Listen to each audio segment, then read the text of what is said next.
Hi friends, welcome to my channel. ഇന്ന് ഇവിടെ തയ്യാറാക്കാൻ പോകുന്നത് ഉപ്പുമാവ്. വളരെ ടേസ്റ്റി ആയിട്ടും ഈസി ആയിട്ടും ഉപ്പുമാവ് എങ്ങനെ തയ്യാറാക്കാം എന്ന് നോക്കാം. Welcome to the video. റവ വറുത്തെടുക്കുന്നതിനായി ഒരു പാൻ ചൂടാക്കാൻ വെക്കുക. പാൻ ചൂടായി കഴിഞ്ഞതിന് ശേഷം 2 കപ്പ് റവ ഇടുക. സ്റ്റവ് മീഡിയം ഫ്ലെയിമിൽ വെച്ചതിന് ശേഷം തുടർച്ചയായി ഇളക്കി റോസ്റ്റ് ചെയ്തെടുക്കാം. മീഡിയം ഫ്ലെയിമിൽ 5 മിനിറ്റ് ആണ് റോസ്റ്റ് ചെയ്ത് എടുക്കേണ്ടത്. പാക്കറ്റിൽ വാങ്ങുന്ന റവ റോസ്റ്റ് ചെയ്തതാണെങ്കിലും ഉപ്പുമാവ് തയ്യാറാക്കുന്നതിന് മുൻപ് ഒന്നുകൂടി റോസ്റ്റ് ചെയ്താൽ ഉപ്പുമാവ് നല്ല സോഫ്റ്റിയും ടേസ്റ്റിയും ആകും. ഇത് ഏകദേശം 5 മിനിറ്റ് ആയിട്ടുണ്ട്. റവ റോസ്റ്റ് ആയിട്ടുണ്ട്. ഇനി തീ ഓഫ് ചെയ്യാം. ഇത് പാനിൽ ഇരുന്ന് പാനിൻ്റെ ചൂട് കൊണ്ട് കരിഞ്ഞു പോകാൻ സാധ്യതയുണ്ട്. അതുകൊണ്ട് പെട്ടെന്ന് തന്നെ മറ്റൊരു പാത്രത്തിലേക്ക് മാറ്റാം.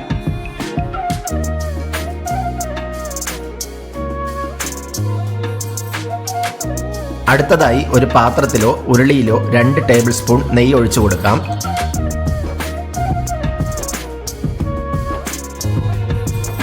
നെയ്യ് ഒന്ന് ചൂടായി വരുമ്പോൾ 1/2 ടീസ്പൂൺ കടുക് ഇട്ട് കൊടുക്കാം.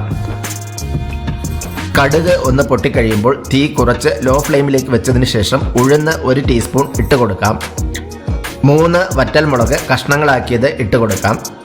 ഒരു ചെറിയ കഷ്ണം ഇഞ്ചി ചെറുതായി ചോപ്പ് ചെയ്തത് ഇട്ട് കൊടുക്കാം. ഇതെല്ലാം ചേർത്ത് ഇളക്കിയെടുക്കാം. ഉഴുന്ന് ഒന്ന് ഗോൾഡൻ ബ്രൗൺ കളർ ആകുന്നത് വരെ ഇളക്കി കൊടുക്കാം. ഇനി ഇതിലേക്ക് ഒരു മീഡിയം സവാള ചെറുതായി ചോപ്പ് ചെയ്തത് ഇട്ട് കൊടുക്കാം. ഒരു തണ്ട് കറിവേപ്പില, ഒരു പച്ചമുളക് ചെറുതായി ചോപ്പ് ചെയ്തത്, ഒരു മീഡിയം സൈസ് ക്യാരറ്റ് ചോപ്പ് ചെയ്തത്, ഇതെല്ലാം ചേർത്ത് തുടർച്ചയായി ഇളക്കി വഴറ്റിയെടുക്കാം.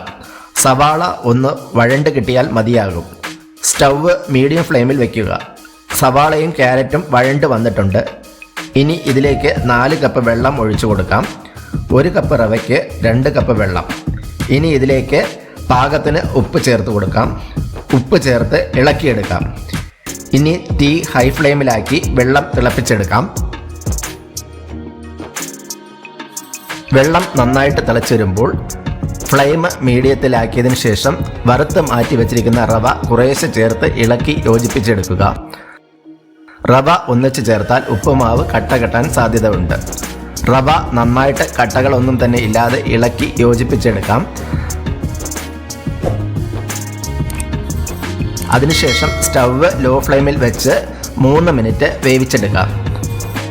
3 മിനിറ്റിന് ശേഷം സ്റ്റവ് ഓഫ് ചെയ്യുക. അതിനുശേഷം 5 മിനിറ്റ് അടപ്പ് തുറക്കരുത്. 5 മിനിറ്റ് കഴിഞ്ഞ് അടപ്പ് തുറന്നതിന് ശേഷം ഇതുപോലെ ഒന്ന് ഇളക്കി യോജിപ്പിച്ച് എടുക്കുക. ഇനി ഇത് സെർവ് ചെയ്യാം. ഉപ്പുമാവ് ചൂടോടുകൂടി സെർവ് ചെയ്യുക. വീഡിയോ ഇഷ്ടപ്പെട്ടാൽ ലൈക്ക് ചെയ്യാനും ഷെയർ ചെയ്യാനും സബ്സ്ക്രൈബ് ചെയ്യാനും മറക്കരുതേ. മറ്റൊരു വീഡിയോയുമായി വീണ്ടും കാണാം. Thanks for watching.